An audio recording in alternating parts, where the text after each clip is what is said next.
मित्रांनो, काल आपण व्हॉइस या प्रकाराला सुरुवात केली आणि त्यातला आपला सिंपल प्रेझेंट टेन्स चालू आहे. सिंपल प्रेझेंट टेन्समधली त्यातली आपण खऱ्या अर्थानं तर एकच टाईप पाहिली SVOची आणि त्याच्यामध्ये एकूण 3 उपरचना पाहिल्या. ते सुद्धा आपण आता पाहणारच आहोत आणि त्याच्या पुढे आपण निघू. व्हॉइस या भागामध्ये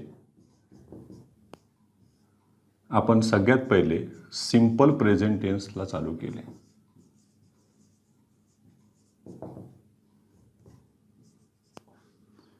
त्यामध्ये ॲक्टिव्ह वॉइस, पॅसिव्ह वॉइसची रचना आपण पाहिली. ॲक्टिव्ह वॉइसमध्ये V1ला SES, थोडक्यामध्ये याच्यामध्ये डूडल असतं. त्या डूडलचं रूपांतर यांच्याकडं ॲम, इज, आर आणि क्रियावाचक क्रियापदाचं तिसरं रूप. ही रचना यांची बेसिक रचना तयार झालेली आहे. त्यातला आपण सगळ्यात पहिली टाईप जी पाहिली होती नंबर 1ची, ती म्हणजे SVOच्या टाईपमध्ये उदाहरणासहितच पाहूया आपण त्याला. मी इथं घेतलं होतं एक, ही हेल्प्स मी. ही SVOची टाईप. SVO मोनोट्रान्झिटिव्ह वर्ब आहे. याच्यामध्ये एकच ऑब्जेक्ट आहे. मीचं झालं येतं याच्यामध्ये आय ॲम प्रेझेंट आहे. हेल्पचं थर्ड फॉर्म केले त्याच्यामध्ये हेल्प बाय. हीचं झालं याच्यामध्ये him, I am help by him. दुसरे एक त्याच्यामध्ये घेतले होते आपण की असंच एक उदाहरण घेतले होते बघा. राणी, समजा मी इथे घेतलं, राणी हेल्प्स हर मदर. राणी तिच्या आईला मदत करते. मग याच्यामध्ये हे सब्जेक्ट, हे वर्ब, हे ऑब्जेक्ट. मग याच्यामध्ये 2 उत्तर मी तुम्हाला करून दाखवले होते. एक असं घेतलं होतं बघा, हर मदर इज, हेल्पचं third form helped by Rani. हे तुम्ही आन्सर घेणार आहात की Rani's mother is helped by, परत राणी घेऊ नका, इथे घ्यायचं हर. नाही तर काही जण नवीन डोकं लावतील, काय बे राणीला अपॉस्ट्रॉफी एस लावले आणि हे मदर इकडे गेले आणि इकडे हर तसंच राहिलं. तसं नाही आहे ते. हे ऑब्जेक्टिव्ह केसमध्ये आपण ज्याला म्हणतो ना, ॲब्लेटिव्ह केसमध्ये घेतो. ऑब्जेक्टिव्ह आलाच असतो तो, पण ॲब्लेटिव्हचं काम करताना दिसतं याच्यामध्ये बघा. हे आन्सर करेक्ट आहे, हे रॉंग आहे. आणखीन एक त्याच्यात टाईप पाहिली होती आपण की, म्हणजे हे या टाईपमध्ये समाविष्ट, फक्त मी उदाहरणं सांगतोय त्याच्यामध्ये. SVOची टाईप चालू आहे सगळी. तिसरं एक पाहिलं होतं त्याच्यामध्ये की नॉन ॲक्शन वर्ब जर आले तर ते पॅसिवाईजमध्ये त्यांच्या थर्ड फॉर्मच्या नंतर त्यांचं स्वतःचं फिक्स प्रिपोजिशन आणतीन. जसं याच्यात घेतलं होतं बघा आपण, आय नो हर. मग याच्यातही मी तुम्हाला 2 उत्तर दिले होते बघा. बरं, शी इज नोन बाय मी एक, आणि दुसरं घेतलं होतं याच्यामध्ये, शी इज नोन टू मी. घ्यायचं कोणतं याच्यामध्ये कन्फर्म बघा. एवढं याच्यात सारखं आहे म्हणजे प्रिपोजिशन वेगळे आहे, वेगळं असणार घ्यायचं, हे सोडून द्यायचं. त्याचा तोच नियम त्याचा लावलेला असतो. काळ व्यवस्थित पाहून घ्यायचं की याचा प्रेझेंट आहे, यांचाही प्रेझेंटच पाहिजे सिंपल प्रेझेंटमध्ये ते हवेत. त्यानंतर एक फ्रेझल वर्बचं आपण घेतलं होतं. खऱ्या अर्थात ते तिसऱ्या नियमात होतं. आपण उदाहरण 4 ठेवतोय त्याच्यामध्ये बघा. मी इथे घेतलं, शी लुक्स आफ्टर मी, असं एक वाक्य घेतले होते आपण त्याच्यात. बस चला, शी लुक्स आफ्टर हे पूर्ण काय झालं, लुक्स आफ्टर हे फ्रेज झालेली याच्यामध्ये, आणि त्याच्यात ऑब्जेक्ट आहे मी. मीचं झालं याच्यामध्ये आय ॲम. लुकचं थर्ड फॉर्म झालं लुक्ड आफ्टर बाय. शीचं काय झालं याच्यामध्ये, हे झालं. काल आपण घेतलेली ही एवढी उदाहरणं आहेत. एवढे थोडंसं तुमच्यासाठी रिव्हिजन दिलेली. एक स्क्रीनशॉट काढून घ्या तुमच्या काढायचं असेल तर, परत लगेच आपण पुढे निघूया.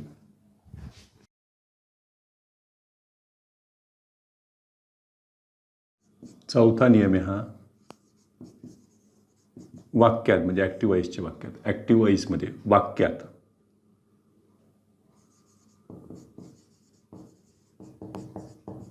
डायट्रान्झिटिव्ह वर्ब, थोडक्यामध्ये आपण त्याला द्विकर्म क्रियापद.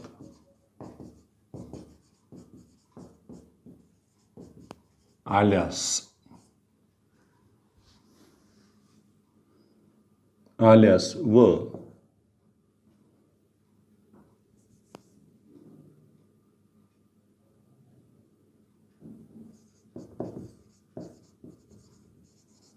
दोन पद्धतीने पॅसिवाईज करता येईल.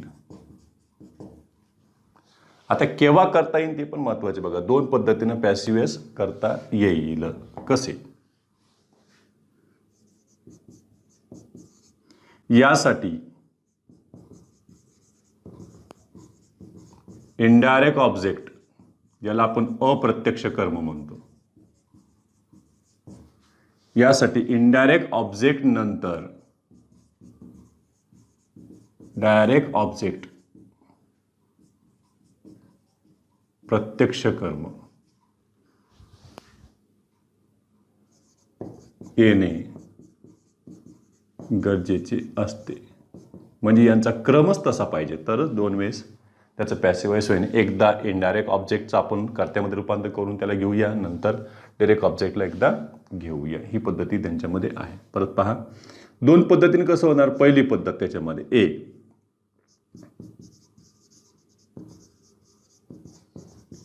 इनडायरेक्ट ऑब्जेक्टने पॅसिव्ह वॉइसची सुरुवात केल्यास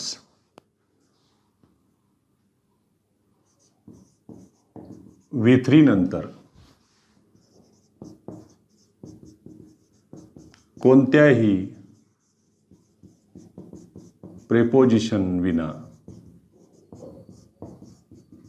डायरेक्ट ऑब्जेक्ट वापरावे. ही एक महत्त्वाची बाजू. दुसरी बघा, डायरेक्ट ऑब्जेक्टने पॅसिव्ह वॉइसची सुरुवात केल्यास आता काय होईल. V3 नंतर टू किंवा फॉर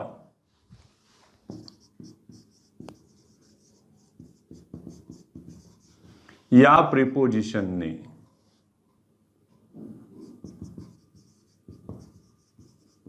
इनडायरेक्ट ऑब्जेक्ट जोडावे.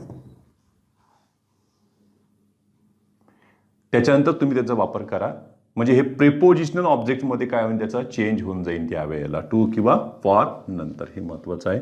पाहूया त्याची रचना आपण. याच्यामध्ये ॲक्टिव्ह वॉइसमध्ये जर पाहिलं तर याच्यामध्ये सब्जेक्ट येईल, त्याच्यानंतर वर्ब V1 ला यस यस. आता हे डाय ट्रान्झिटिव्हमध्ये असणारे डू डस, त्याच्यामध्ये असणारे बेसिक रचना त्यांची आलेली आहे. आपण क्रम मात्र कसा आहे, यांचं म्हणणं आहे की इनडायरेक्ट ऑब्जेक्ट आधी येईल आणि डायरेक्ट ऑब्जेक्ट हे नंतर येईल, असा क्रम यांच्याकडं.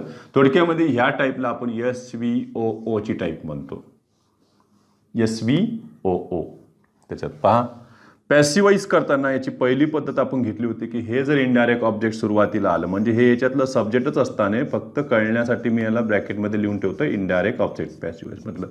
त्याच्यानुसार तुम्ही एम, इज, आर वापरा, वर्बचं थर्ड फॉर्म. त्याच्यानंतर इथे येईल डायरेक्ट ऑब्जेक्ट कोणत्याही प्रिपोजिशन विना वापरलं तर नावाचं डायरेक्टली जोडतो. आणि शेवटी सब्जेक्ट बदलला कशामध्ये, मुळात तो एजंटमध्ये. ही एक पद्धत आहे. दुसरी पद्धत याच्यामध्ये होती की इथे परत सब्जेक्ट येईल पण हा सब्जेक्ट राहील मूळचा तो डायरेक्ट ऑब्जेक्ट. डायरेक्ट ऑब्जेक्टला इथं आणा. हे मात्र इज किंवा आर वापरा, इथे एम वापरू नका, कारण हे व्यक्तिरूपी तो नसणारच आहे. इथे येईल वर्बचं थर्ड फॉर्म. इथे तुम्हाला टू किंवा फॉर या दोनपैकी अर्थानुसार प्रिपोजिशन वापरा आणि इनडायरेक्ट ऑब्जेक्ट याला जोडून द्या. परत बाय एजंट. उदाहरण पहा त्याच्यात. शी गिव्ज मी अ रोज. रोज एक गुलाब देते ती मला. चला, याच्यामध्ये सब्जेक्ट आहे, वर्ब आहे, ऑब्जेक्ट आहे, ऑब्जेक्ट आहे, डायरेक्ट ऑब्जेक्ट, इनडायरेक्ट ऑब्जेक्ट करण्यासाठी मी OI लिहून ठेवलेलं आहे. याची पहिली पद्धत घेऊया आपण OI ला घेऊन. चला, मीच झालं आय एम, गिव्हचं थर्ड फॉर्म झालं गिवन, अ रोज. आता तिथं to a rose, for a रोज असं वापरायचं नाही. ते मुद्दाम करून चुकीचे पर्याय तुम्हाला तयार करून देतील, लक्षात ठेवा. I am given a rose by, शीचं झालं याच्यामध्ये हर.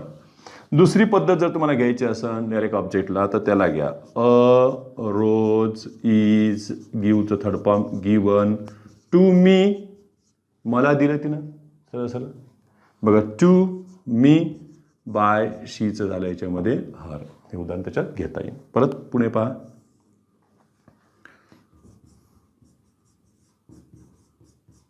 ही टेल्स अस स्टोरीज. आम्हाला कथा सांगतो. चल, याच्यामध्ये वर्ब आहे, सब्जेक्ट आहे, इनडायरेक्ट ऑब्जेक्ट आहे, डायरेक्ट ऑब्जेक्ट आहे. चला, ओ आयला आणून घ्या आपण. पुढे घेऊया वी आर. टेलचं third form told stories by. हीच झालं हिम. दुसरी पद्धत जर तुम्हाला घ्यायची असेल तर काय येईल? स्टोरीज प्लुरल आहे, परत त्याला आपण आरच घेऊ. Stories are told to us by. हीचं काय झालं? हिम. आणि हे दोन्ही सेंटेन्स काय आहेत? करेक्ट आहेत, लक्षात ठेवायचं. हे दोन्ही पद्धतीने आहेत, ए बी. एवढं स्क्रीनशॉट घ्या काढून.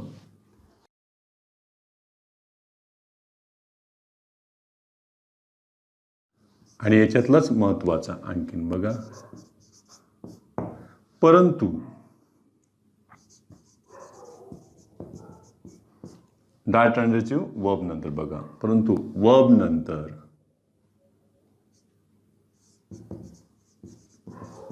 डिरेक्ट ऑब्जेक्ट येत असेल व त्यानंतर टू किंवा फॉर या प्रिपोजिशनने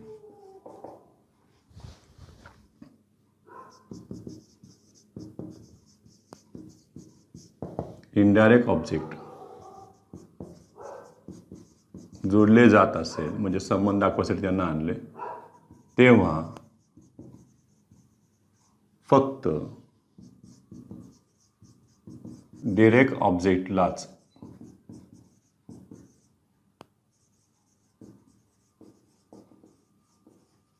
पॅसिव्हाइजच्या सुरुवातीस वापरावे.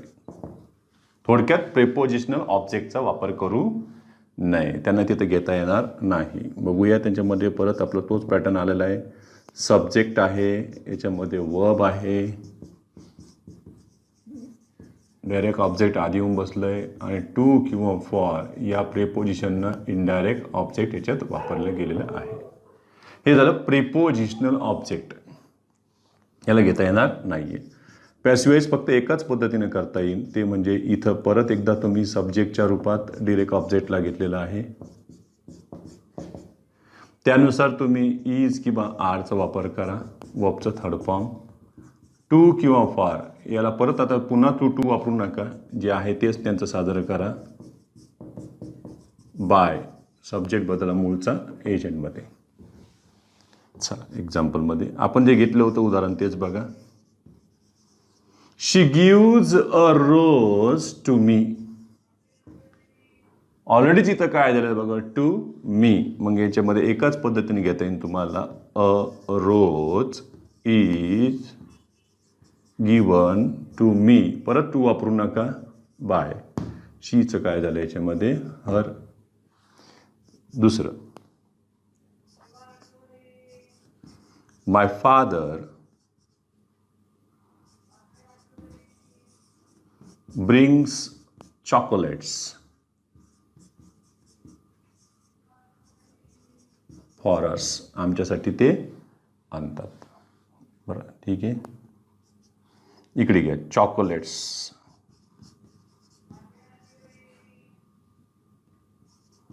R brought for us by my father.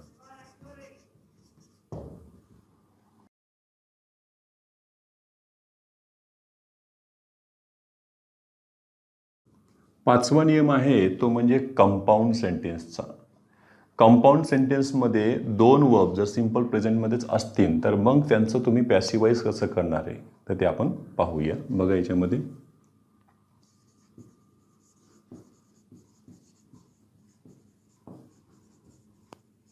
Compound sentence. याच्यात पहा बरं, कंपाऊंड सेंटेन्स ओळखायचं तुम्हाला तर अँड, त्याच्यानंतर तुम्ही ॲज वेल ॲज,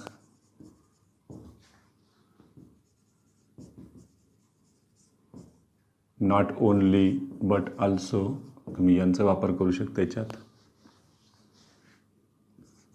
और, आयदर और, नायदर नॉर यांना उपयोगात घ्या, तेही याच्यात येतील.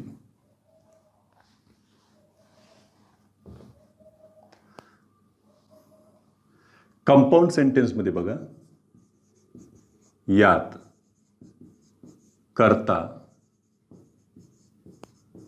कर्मावर दोन भिन्न क्रिया करत असेल तर आता काय काय होईल यांच्यामध्ये बघा बरं. कर्ता कर्मावर किती क्रिया करणारे, दोन भिन्न क्रिया करणारे. मग त्यावेळेस आम्हाला याचं काय करायचं आहे, रचना पाहायची. बघा याच्यामध्ये ॲक्टिवाईज सब्जेक्ट एकच आहे त्यांनी सांगितलेलं आहे आणि कर्मही एकच आहे. जरी तुम्हाला दोन वेळेस दिसलं तर ते एकच असणार, सामायिक असणार. सब्जेक्ट V1 लागले इथे यस यस, ही पहिल्या क्रमांकाची क्रिया आहे. क्रमांक 1 पहिली क्रिया 1 केली त्यानं. ऑब्जेक्ट आपण एक कंजंक्शन सध्या औषधाला घेऊया ओळखण्यासाठी, ती म्हणजे अँड. पुन्हा याच्यातला पुढचा येणारे करता हा सामायिक काढलेला आहे. पण दुसरी क्रिया आपल्याला दाखवायची असेल तर बघा बरं, V1ला यस यस. काही म्हणते सर पहिली क्रिया 1 दाखवली, दुसरी क्रिया पण तुम्ही 1 दाखवलेले. अरे काळ तोच आहे ना बाबा, ही क्रमांक 1ची क्रिया आहे, आता ही क्रमांक 2ची क्रिया आहे. लक्षात ठेवायचं, 2 क्रिया केल्या, पहिली आणि ही दुसरी. त्यांच्याच खाली जर आम्ही 1 आणि 2 लिहून ठेवलं असतं नसतं तर लगेच म्हणले पहिलं रूप आणि ते काय झालं असतं, दुसरं रूप असं गोंधळ करून ठेवला असता काय नाही बघा. आणि हे सकर्मक क्रिया असल्यामुळं याच्याही पुढे ऑब्जेक्ट आलेला आहे. मग 2 ऑब्जेक्ट आहे का याच्यामध्ये, तर अजिबात नाही. समजा हे जर तुमचं नाऊन किंवा प्रोनाऊनच्या रूपात असेल तर हे फक्त प्रोनाऊनच्याच रूपात असणार आहे, याचीच ती आवृत्ती असणार आहे पुढे.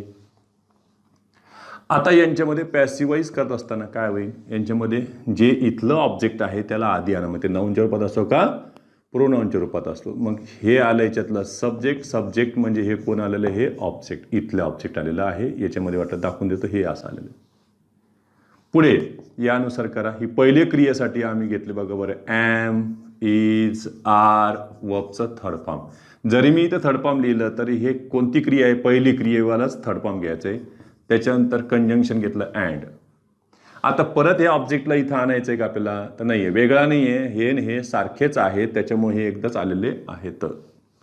पुढे बघा बरं, म्हणजे हे ऑब्जेक्ट आणि हे ऑब्जेक्ट सारखेच आहे, लक्षात ठेवायचं, नाही तर परत गोंधळ होऊन जाईल. सारखेच, गोंधळ नको यावे. आता पुढे बघा बरं, याच्यात परत मी वर्बचं थर्ड फॉर्म घेतलं, पण ही क्रमांक 2ची क्रिया आहे. आणि शेवटी मी बाय एजंट घेतलं, कारण करता एकच होता. इथे लक्षात ठेवा, हे महत्वाचं आहे. उदाहरण घेऊया आपण त्यांच्यामध्ये. He robs the tourist and beats them. मारून नाही टाकत, जीवे मारून नाही टाकत, हाणतो जरा चांगला चांगला चोपून काढतो. त्याचं काय काम आहे बघा बरं, लुटणे आणि हाणणे चांगलं. बघा बरं, मग याच्यात 2 क्रिया केल्या त्याने. सब्जेक्ट आहे, ही पहिली क्रिया, ही दुसरी क्रिया. जरी पहिली दुसरी म्हटलं तरी मी V1च लिहिलं, लक्षात ठेवायचं, नाही तर बस त्याचा गोंधळ समजण्यासाठी. वाटलं तर आपण त्याच्या खाली लिहून ठेवून देऊ बस. ही पहिली क्रिया आणि ही दुसरी क्रिया ती बघायची आम्हाला. हे झालं याच्यातलं ऑब्जेक्ट, आणि हेच ऑब्जेक्ट इकडे सुद्धा आहे. आणा त्यांना इकडे, काय येईन, द टुरिस्ट आर. रॉबचं थर्ड फॉर्म, पहिली कृती रॉब्ड, अँड दुसरी क्रिया बीटचं थर्ड फॉर्म बिटन, बाय. चला इथं हीच काय झालंय, हिम. काय म्हणते सर इथलं देम कुठे गेले, अरे टुरिस्ट म्हणजे देम होते ना, हे परत परत कशाला घ्यायचे, ते इकडे चालले गेले ना याच्या रूपामध्ये. एक दुसरं घेऊया, याला थोडंसं चेंज करता येईल का ते सुद्धा पाहूया. जर मी याला असं घेतलं असतं बघा, he not only robs the tourist but also beats them. त्याच वाक्याला मी जरा नॉट ओनली बट ऑल्सो मध्ये घेऊन दाखवलं. म्हणजे तुम्हाला 2-2 ठिकाणी जर जोडीला आलेलं हे कंजंक्शन ओळखता येतं का ते पाहावं. बघा याच्यात हे झालं सब्जेक्ट, ही पहिली कृती होती, या पहिल्या कृतीला अटॅच आपण याला ठेवून देऊ अर्धा भाग, आणि ही जी दुसरी कृती होती नंबर 2ची याला अटॅच ठेवून देऊ याला बट ऑल्सोला. म्हणजे वेगळं करायचं कामच नाही त्यांच्यापासून त्यांना. चला हे आलेलं याच्यातलं ऑब्जेक्ट आणून घ्या त्याला, आणि परत ते डेम काही वापरायचं नाही आपल्याला. इथे घेतलंय द टुरिस्ट आर आले. आता आरच्या नंतर नॉट ओनलीचा वापर करा. चला आर नॉट ओनली, रॉबचं थर्ड फॉर्म झालं इथं रॉब्ड, बट ऑल्सो बीटचं थर्ड फॉर्म बीटन बाय, हीच केलं आम्ही त्याच्यामध्ये हिम. एखादं ऑर किंवा आयदर ऑरचं उदाहरण घेऊन पाहू त्याच्यामध्ये. चला नंबर 3 मी घेतलं याचं बघा. शी either washes the clothes or irons them. दोनपैकी ती एकच काम करते भाऊ. एक तर कपडे धुते, नाही तर मग काय करते, त्याला इस्त्री करते, प्रेस करते. मग चला याच्यामध्ये शी आयदर आणि ऑर आली की जोडी यांच्यामध्ये, मग यांना जोडूनच ठेवून देऊया. बघा आयदर वॉशेस ही पहिली क्रिया, ऑर आयर्न्स ही दुसरी क्रिया. याच्यातलं ऑब्जेक्ट आलेलंच आहे द क्लोथ्स, हेच ऑब्जेक्ट परत करायला आवृत्ती झालेली त्यांना, मग ते काही वापरायचं नाही आहे. इकडे घ्या आता काय, द क्लोथ्स आर, क्लोथ्सचा अर्थ आपण गारमेंट्स म्हणतो, रेडीमेड गारमेंट्स, कपडे, वस्त्र ज्याला म्हणतो आपण. द क्लोथ्स आर आयदर, वॉशचं थर्ड फॉर्म घेतलं आम्ही वॉशड, ऑर आयर्नचं थर्ड फॉर्म घेतलं आयर्न बाय, शीचं काय केलं आपण हर. काही जण म्हणतीस सर एखाद्या नायदर नॉरचं वाक्य घेऊन दाखवा. अरे सोपं आहे ना, हे बघ ना याच्यातनं हे नायदर आणि हे झालं नॉर. मग इथं पण करशील तू, हे नायदर आणि हे झालं नॉर झालं. म्हणजे ती दोनपैकी एकही काम करत नाही, हेही करत नाही आणि तेही करत नाही. होऊ द्या मग तसं काय होईल. हे काय the clothes are neither wash nor iron by her, एकही काम त्याने केले नाही. नायदर नॉरचं तुम्हाला घ्यायचं असेल तर तुम्ही करू शकता, मी तुम्हाला टेक्निकनं सांगितलं. ठीक आहे, इथं पुसून टाकू. एवढं स्क्रीनशॉट घ्या.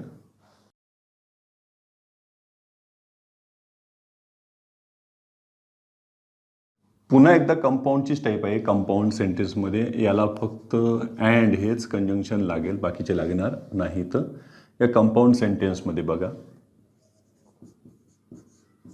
करता दोन भिन्न कर्मांवर, दोन भिन्न कर्मांवर ते पण भिन्न क्रिया करतो, तेव्हा काय करायचंय. या आधी काय झालं माहिती आहे का, कर्ता एकच होता, कर्मही एकच होता, आणि त्याच्यामध्ये काय होते वेगवेगळे होते. बघूया आता याच्यात काय होईल. ॲक्टिव्ह वॉइसमध्ये बघा, सब्जेक्ट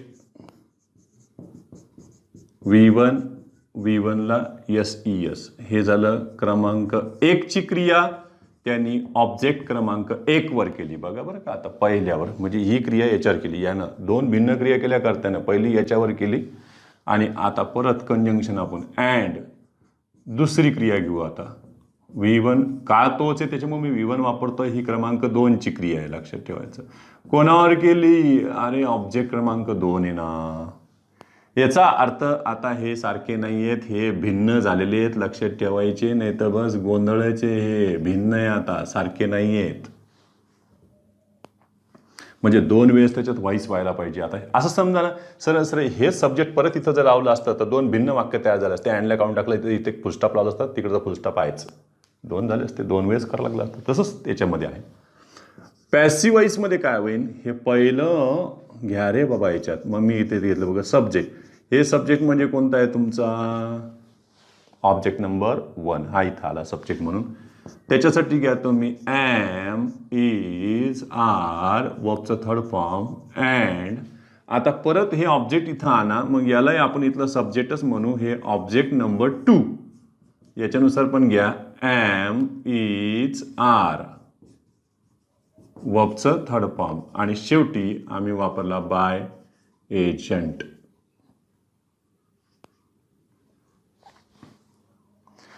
ही क्रमांक 1 ची क्रिया आणि ही क्रमांक 2 ची क्रिया. ते तर क्रम चालूच राहील त्यांचा. बघूया यांच्यामध्ये. He robs me and beats her. पावर मेल्यानं काय केलंय, मला लुटलं आणि तिला हाणलं. 2 क्रिया केल्या त्यानं. बघा बरं, वेगवेगळ्या कर्मावर वेगवेगळ्या क्रिया करणे. पहा यांच्यामध्ये. अरे हे वेगळंच झालं ना. मग बघ बरं, हे इकडची साईड झाली आणि ही इकडची साईड झाली. आता पॅसिवाईज करा. चला याच्यामध्ये मीचं काय झालं, आय एम रॉब्सचं थर्ड फॉर्म रॉब्ड. अँड हरचं काय झालं याच्यामध्ये, शी. बीटचं काय होईल, शी इज. बीटचं third form beaten by him. नेहमीच असं करतो मी याला. He robs me and beats her. दुसरं उदाहरण घेऊ त्यांच्यामध्ये. बघा, शी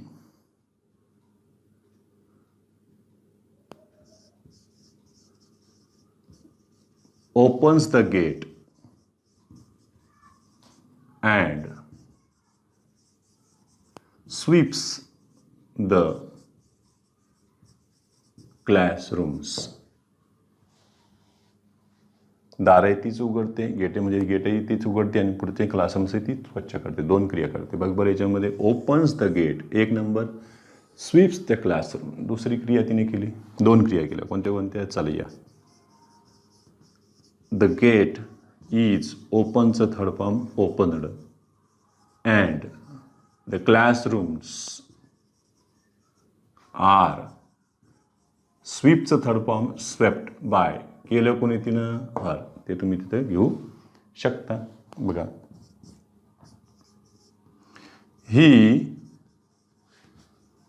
opens the door and closes the windows. पाय बरं, हा दार उघडून खिडक्या बंद करतो. 2 कृती करतोय. येईल करता. याच्यामध्ये काय येईल, the door is opened and the windows are. क्लोजचं third form closed by him. Okay, एवढं घ्या स्क्रीनशॉट.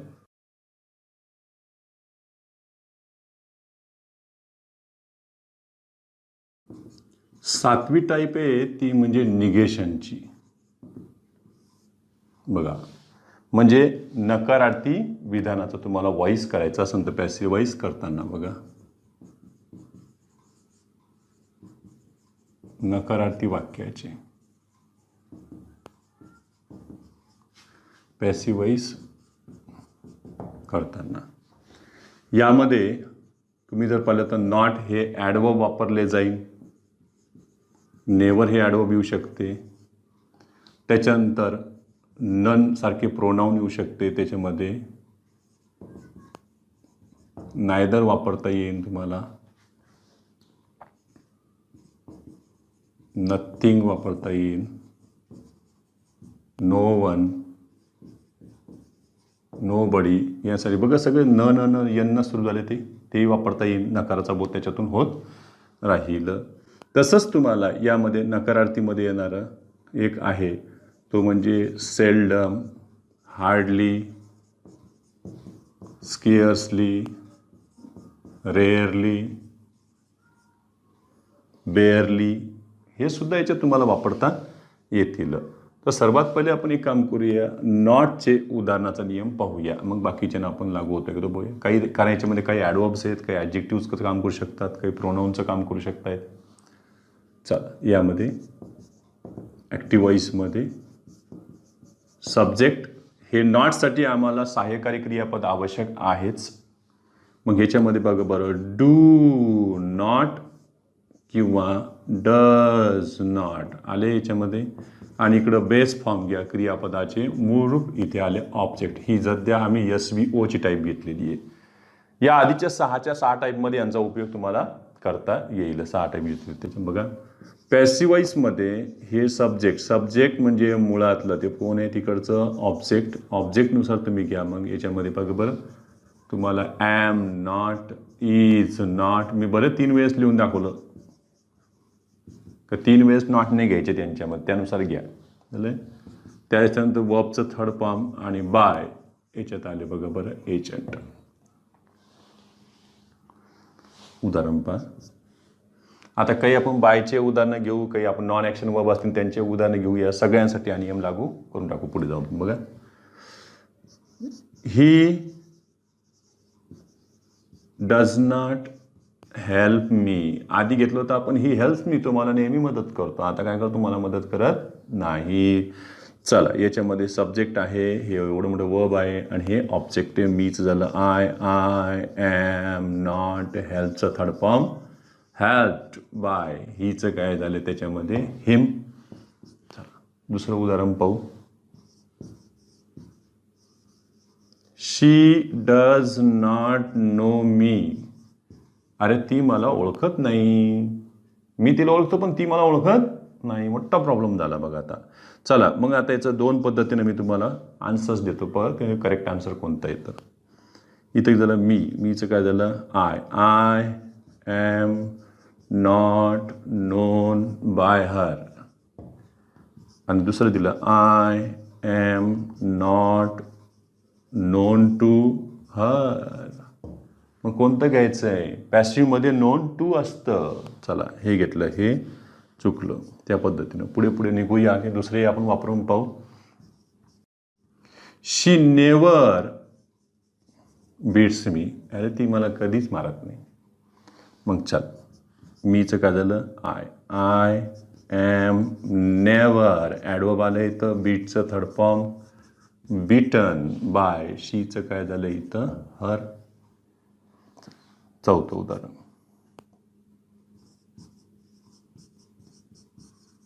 शी हेल्प्स नो वन. ती कोणालाच मदत करत नाही. चला त्यांनाच घेऊ इकडं आपण. मग काय येईल नो वन इज. हेल्पचं थर्ड फॉर्म हेल्प्ड बाय. शीचं काय झालं याच्यामध्ये हर. पाचवं. He says nothing. काहीच बोलत नाही तो. चला मग याच्यामध्ये काय घेऊ. Nothing is said by him. Hardly rarely barely त्यांचाही तुम्ही वापर करू शकता. त्यातही घेता येईल. सेल्डमही तुम्हाला घेता येईल. नोबडी नो वन यांचाही वापर करा. ठीक आहे. तर एवढं स्क्रीनशॉट घ्या.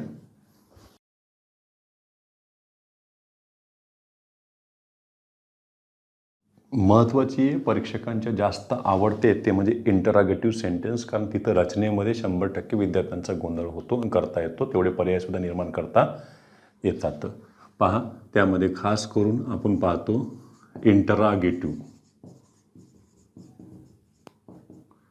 इंटरागेटिव्ह सेंटेन्स. प्रश्नार्थी वाक्य. त्याचंही आपल्याला ॲक्टिव्हाईज पॅसिव्हाईज पाहायचं आहे.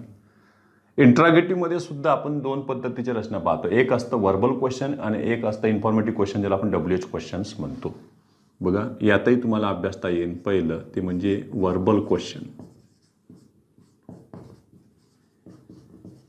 वर्बल क्वेश्चनलाच तुम्ही चॉईस क्वेश्चन, यालाच तुम्ही यस नो टाईप क्वेश्चन,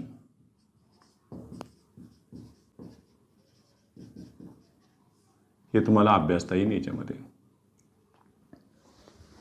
यात ॲक्टिव्ह असो का पॅसिव्हाईज असो त्यांची टाईप मात्र सारखीच चालू राहणार रचनेमध्ये. बघा ॲक्टिव्ह असो का पॅसिव्ह असतो. वर्बल क्वेश्चनची टाईप यस नो टाईप असो का कोणी असो. त्यामध्ये सुरुवातीलाच तुम्हाला इथं ऑक्झिलरी, थोडक्यामध्ये तुम्ही हेल्पिंग वर्बचा वापर करणार. त्याच्यानंतर येणार इथं सब्जेक्ट आणि त्याच्यानंतर पुढे येईल मेन वर्ब.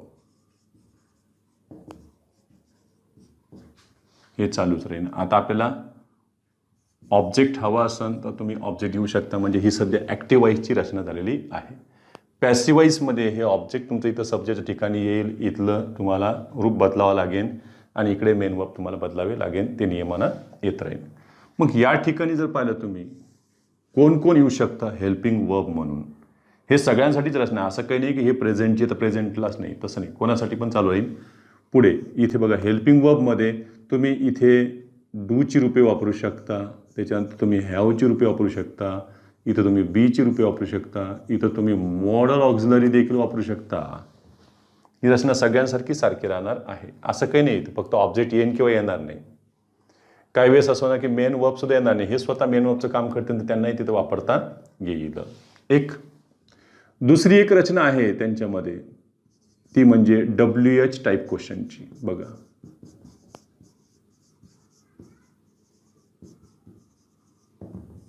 हे इन्फॉर्मेटिव्ह आहे, काही ना काही ते तुम्हाला माहिती देत राहील.